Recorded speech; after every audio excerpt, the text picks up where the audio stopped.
Randy. Hey, Matthew. Welcome, everybody. We are Grace Youth Podcast, where we're going to be talking through ways that we can help you be the light of Christ wherever you find yourself.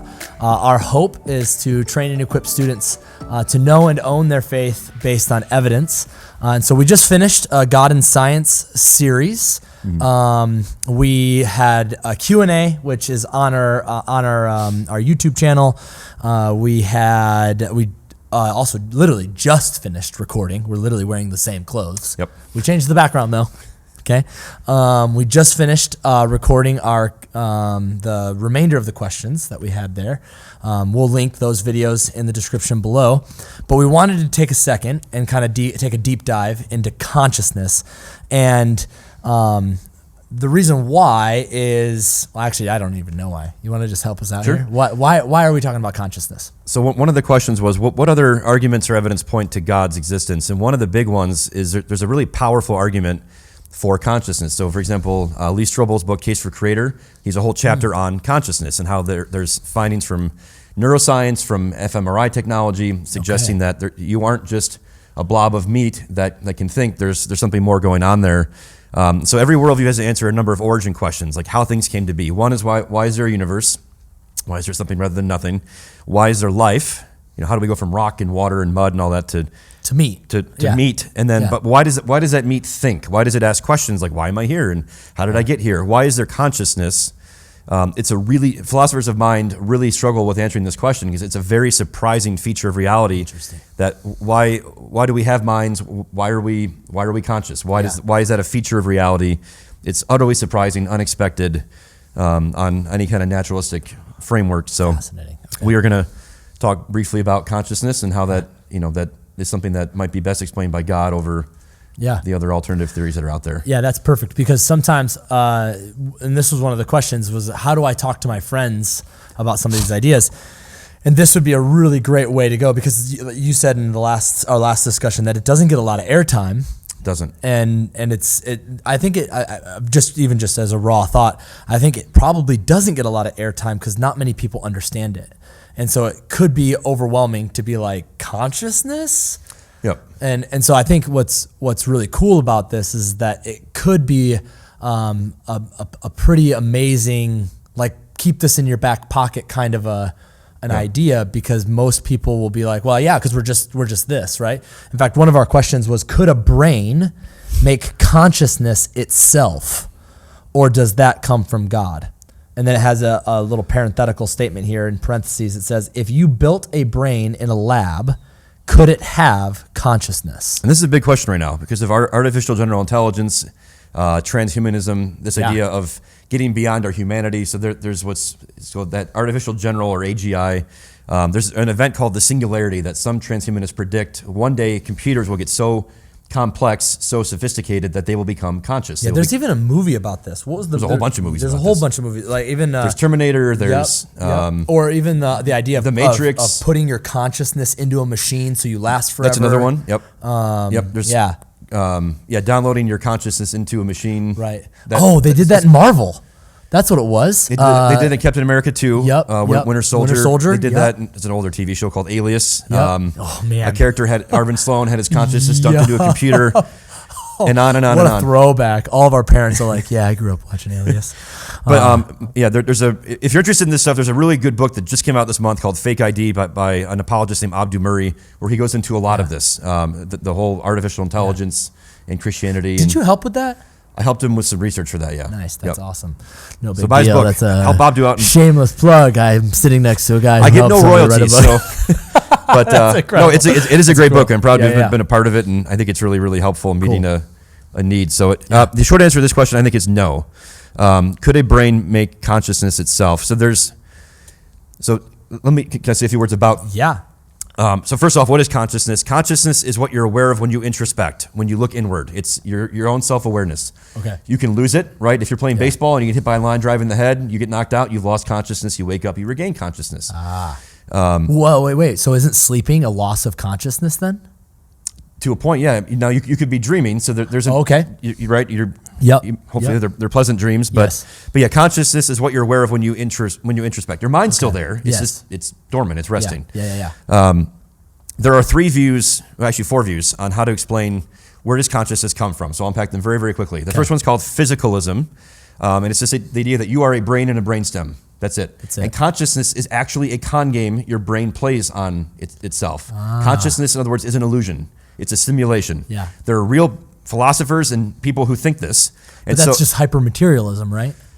That's just an idea that... it's a materialistic idea. And so when these people go to conferences, I joke, they argue amongst them non-selves because they don't believe in a self.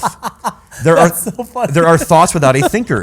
And it's called the binding problem. That's one of these problems you have to deal with is I'm getting all this sensory information, light and color and sound, and what ties it all together into this lived conscious experience. So there's physicalism. And for a quick plug for another good apologist, a book called Am I Just My Brain? It's from the Good Book Company. It's a nice, simple read. She did her PhD in fMRI and like neuroimaging technology. Oh, fantastic. It's a very, very good, approachable book. Yeah. The second view is emergentism, which this question kind of gets at. Oh, quick question. Yeah. Quick point. All of these, there's a whole series of these that are just questions. One of them is Can Science Explain Everything by John Lennox, which we use for our God and Science series. There's another one, Why God Cares Who You Sleep With by Sam Albury. Thank you. Man, I should just have you do this shameless plug. But these are really good resources for parents, for students. I cannot more highly recommend. Just go to Amazon and you'll find them. They're really good. They're put out by the Good Book Company, and they're very affordable. And you can see they're not super thick. They're not super dense. They're not hard to understand, but they are very deep and can give you, at a minimum, a surface understanding of the issues, so you can at least have an intelligent conversation with somebody who might be wondering about it. And even an in-depth conversation, right? Like they unpack a lot of that. All right, sorry. So that's one, is you're a brainstem and a brain. So it's physicalism. Physicalism. So consciousness isn't even really a thing. It's a con game, a simulation. Yep. Second is emergentism. When a brain gets complex enough, consciousness will suddenly magically emerge out of it or from it. So a baby wouldn't be conscious, kind of a thing. They have consciousness. I mean, they're able to see their 12 inches, see their mother. Okay. But your consciousness can, because it's a faculty of your mind. Your mind can grow and expand in its abilities, its capabilities. So then a baby maybe in the womb might not have consciousness within the first couple weeks of... Correct, yeah. When it's like the size of, when it's a clump of cells or like a tiny little... According to this theory, they would say there is no consciousness here. Physicalism would say it's never there. Emergentism would say, once the brain gets big enough and complex enough. Yes. Which is why some people might think like once you get a big enough computer or brain in the lab, you can it'll just emerge. Or you make the brain and it will do it itself. Oh, okay. Cool. There's panpsychism, which is this idea that within all of matter there's this psychic potentiality or potential, and that's where consciousness is coming from. It's baked into all of reality. This is actually kind of what's that called? Panpsychism. Okay, not like you're a psychic, but like all of matter, like atoms, like at the microscopic level. There's psychic potentiality in all of in everything. That view's kind of catching on. Where everything can be conscious? Is that what you're saying? That everything has the potentiality for consciousness in it, and when you aggregate enough of it, so it's kind of giving maybe like a mechanism for the emergent nature of consciousness. Okay. And then the fourth view, and this is what I think is the Christian view, is what's called dualism. Now there are different flavors of that, but basically it's this idea that you aren't just your brain, you are a soul that has a body. Yeah. So in like Matthew 10:28, don't fear him who can only destroy your body, fear him who can destroy both soul and body in hell. Yeah. It's this idea that you are a functional unity of body and soul. Yeah. And your soul has a mind. Your mind it holds your beliefs. You've got reason and intellect there. You've got memories. Yep. You also have consciousness, and your brain and your mind are very, very interconnected. That's why, like, if people get certain injuries, their personality might change. They might speak a different language. All these things can happen from a stroke or just from certain traumatic brain injuries. That's how we know what parts of the brain do. It's just studying weird and kind of scary head injuries. Which is also a fascinating, there was a comment on one of our videos about God and Science about a month ago that talked about how there's still so much mystery behind just the brain. Yep. That there's just so much unsearched, misunderstood, non-known data about the brain. Yep. So I guess a couple things. So number one is, if dualism's true, then a computer, for example, will never be conscious. I'm not worried about AI taking over the world because it doesn't have a soul. And there's this really important thought experiment by a guy named John Searle. He passed away recently. He's a philosopher of mind, called the Chinese room experiment, where you might see a room and you might input some Chinese characters, and it outputs meaningful, content also in Chinese. Why is it in Chinese? Because the guy inside doesn't know a lick of Chinese. Maybe it's John Searle or somebody else from America who doesn't know Chinese, and he's just shuffling symbols. He knows there's a rule. He's got like a book or something. I get this input, I give this output. So from the outside, it looks like there's thinking going on and consciousness inside that room. And inside, though, there's no such thing. It's just symbol shuffling. And that's all computers are ever capable of doing, is shuffling symbols, zeros and ones, and data. That's not what consciousness is. It's a feature of a soul. And so if dualism's true, there's no reason to think that that could happen. So animals have consciousness. It's not the same level as ours. A chipmunk is conscious. A dog is conscious, and more so. And a dolphin and a pig and a gorilla. Bigger brain, higher capacity, but it's not the same qualitative sort of consciousness as ours, where we engage in moral reasoning, we engage in logical reasoning, existential reasoning, asking like, why am I here? What's my meaning? What's my purpose? A dolphin isn't swimming around wondering what its purpose and meaning is. Correct. As far as we can tell. As far as we know. Yeah. But that's the beauty of what a soul is, right? Even Thomas Aquinas would say that the animal kingdom has souls, but they're not... Nepesh and Ruach are used of animals in the Old Testament. Correct, right? And it is the wind of God, or the Ruach of God, that animates them, right? That being said, the idea of salvation for them and salvation for their souls is not necessarily, because I know some kid, some parent, somebody is like, well, can they be saved? Are there dogs in heaven? Is that what you're telling me? I'll go with the Billy Graham answer. He said, if God knows what it takes for me to be perfectly happy in heaven, Billy Graham thought his dog would be there. That's incredible. That's not a theological statement. Thank you, Billy Graham. So, sure. My goodness. Not all dogs go to heaven. Yeah. If you can imagine every dog in heaven, just the only the good ones. Just imagine if every animal went to heaven, like you'd be overrun with mice and rabbits and ants and but snakes. I love my chipmunk. So I do think some animal. I think some will be there, but as far as consciousness goes, this is a wonderful discussion about. Okay, so then now we got to ask the question. Okay, so but then where did consciousness come from? And we, in the dualistic idea of things, would say, well, that consciousness had to come from a consciousness. Yes, it couldn't just plop itself into a vat someplace. And this is where theistic evolution would kind of be in trouble, because again, if you take evolution and you apply the idea, there's no transitional point where matter all of a sudden becomes meat, right? Because rock is matter, the cushions are matter, but the problem you have then is, when does that become meat? And where's that? And so...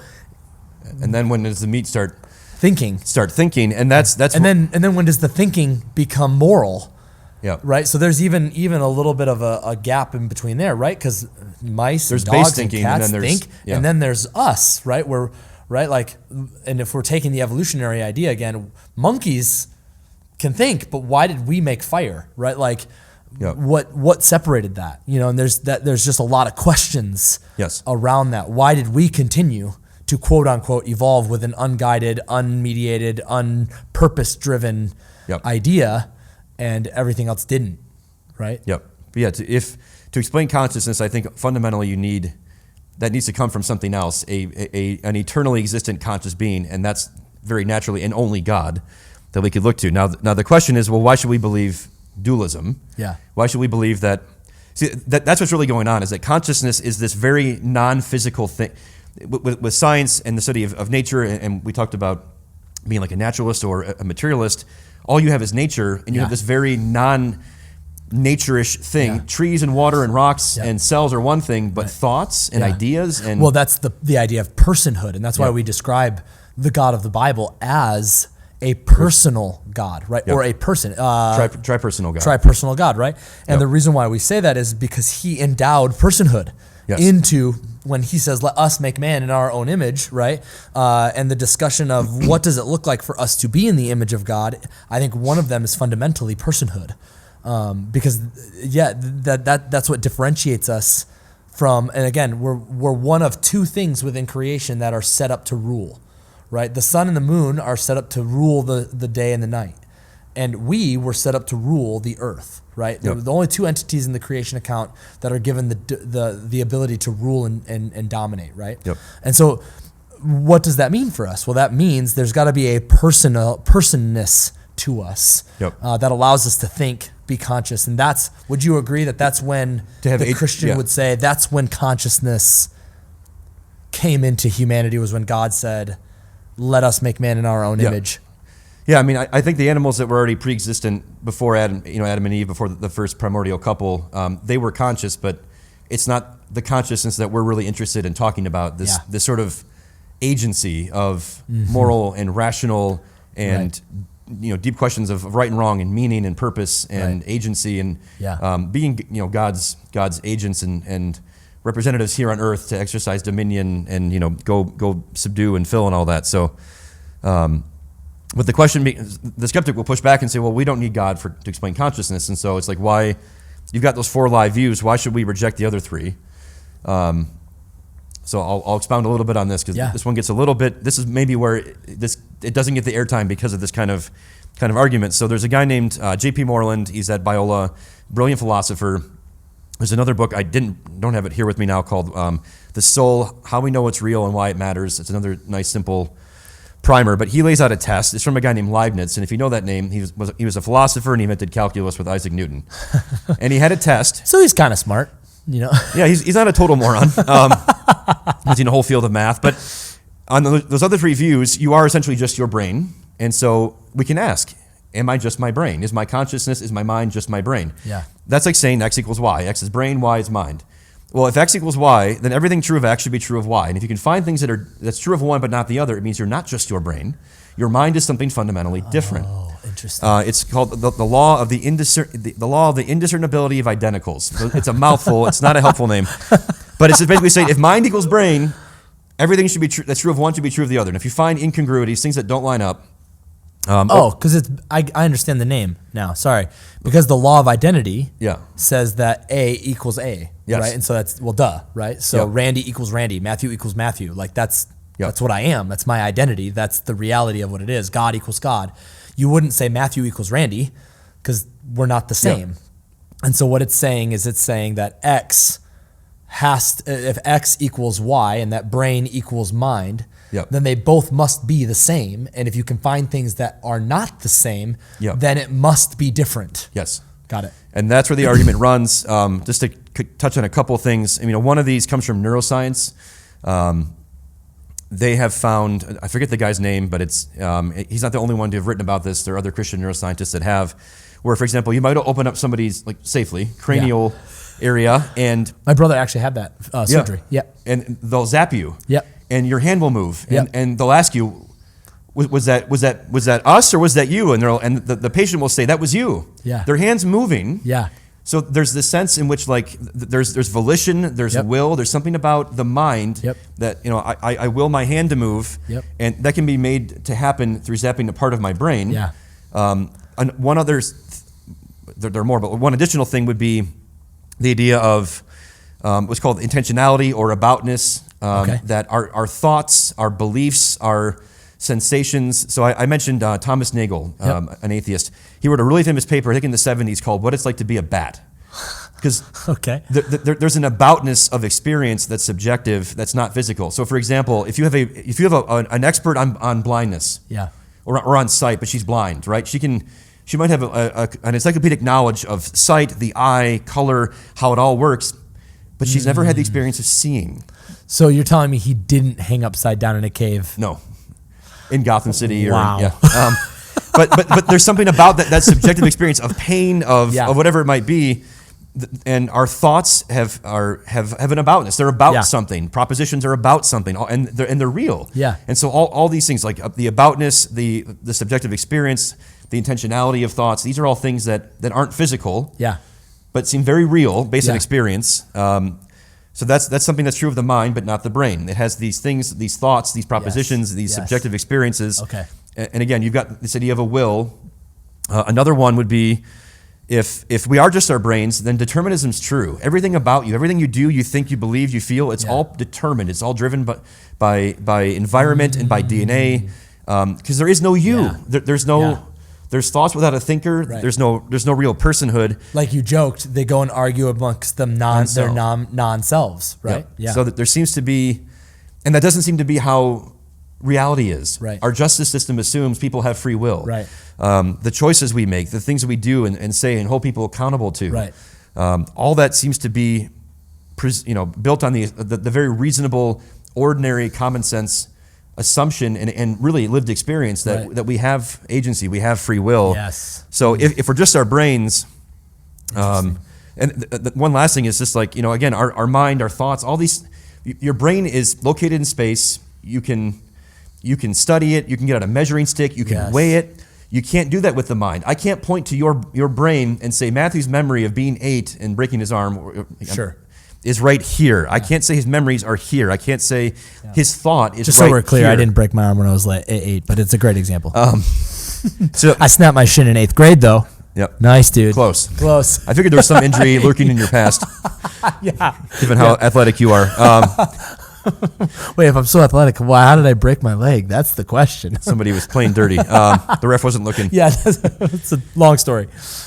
So certain parts of the brain might be activated and correlate, but again, there are certain. But whereas as the mind, it's not spatially extended. You can't point to it. You can't weigh it. You can't measure it. Right. I can't open up your head and see your memories, see your thoughts. Yes. But we think they're real. To argue otherwise is to argue all of our mental life is illusory. It's all a dream. It's all fake. It's all. Well, let me even add to that, right? In psychology, in counseling, you will go back to your memories. Yep. Right. And you'll say that you and your counselor can walk through. Let's up, like if you have a traumatic event or whatever, and you develop a fear of something from that traumatic event, they'll say, let's go back to that event. Tell me what you described. What's the room look like? Where are you sitting? Yep. Can you make it? Can you remember the smells that you had there? What was? Well, so if that's the case, right? Then they almost teleport you into that memory. Yep. And that's a real thing for you. Yep. And where is that? Yeah, it's not located anywhere physical. So there's a whole line of arguments, and I've gone through it really quickly. So again, read more like, excuse me, Am I Just My Brain? Or Moreland's book on the soul. But it doesn't seem like the brain is the mind. Yeah. It doesn't seem like X equals Y. And so what best explains a mind and consciousness would be a super intellect, another mind, and that's God. God is spirit. God has essentially 3 centers of consciousness because he's 3 persons in one being. Yep. So another mind, another consciousness would best explain our minds and our consciousness and our personhood better than these 3 alternatives. That's the argument in a nutshell, and that's why I think it's a really powerful one. It's a little bit more abstract because you're getting into aboutness and subjectivity and neuroscience, but I think it's a really meaningful argument. Right. That's one out of 24 or so arguments that fit into an overall cumulative case for God's existence. Yeah. And I think that's the key as we wrap up here. That's the key is that you can take each one of these arguments and you can kind of be like, well, blah, blah, blah, blah, blah, there's nuance to this or whatever. But there is a plurality of arguments that all need to be weighed together. Yes, it's a cumulative case. And it's a cumulative case, right? It's a reality that this can be shown. The phrase is by a reasonable doubt, right? There is enough evidence to quell a reasonable doubt, right? Yep. So we don't believe this with one. This is, I think, the thing I want to make sure we walk away with. We don't believe in the existence of God with 100% certainty, right? We believe beyond a reasonable doubt that God exists because we believe, especially at Grace Youth, and if we're in the world of worldview formation, we believe that the evidence points to a God existing more so than him not existing. We believe it to be more reasonable. To steal Frank Turek's and Geisler's book title, it takes more faith for me to believe in an unguided process that leads to consciousness than to believe that a supreme consciousness endowed us with consciousness. And consciousness at a higher level than all of the rest of the animal kingdom.